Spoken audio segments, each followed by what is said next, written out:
Contraception masculine. Cette découverte qui pourrait tout changer. Imaginez un instant une pilule contraceptive pour les hommes. Pas dans un futur lointain, mais quelque chose qui a déjà été testé, étudié et qui fonctionne. Des chercheurs australiens et américains ont mené une étude sur plus de 1500 hommes. Leur idée, utiliser un mélange de deux hormones, la progestérone et la testostérone. Injecté dans le corps, ce cocktail agit comme un interrupteur, il éteint temporairement la production de spermatozoïdes. Et les résultats sont impressionnants, entre 97% et 100% d'efficacité. Autrement dit, aussi fiable que de nombreuses méthodes contraceptives utilisées par les femmes aujourd'hui. Mais alors, pourquoi on n'en entend pas plus parler?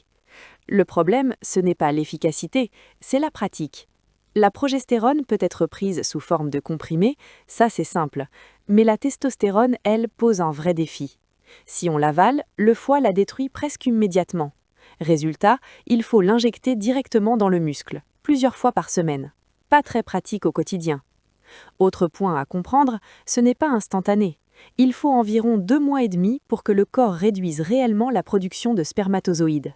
Et quand on arrête, il faut encore attendre environ 10 semaines pour que la fertilité revienne à la normale. Côté effets secondaires, rien de totalement surprenant. Certains hommes ont signalé une baisse de la libido ou l'apparition d'acné, un peu comme ce que vivent déjà beaucoup d'adolescents ou certaines femmes sous contraception hormonale. Mais ce qui est vraiment intéressant, c'est la réaction des gens. 98% des femmes se disent favorables à partager la responsabilité de la contraception. Et du côté des hommes, environ 2 sur 3 seraient prêts à essayer ce type de méthode dès qu'elle sera disponible.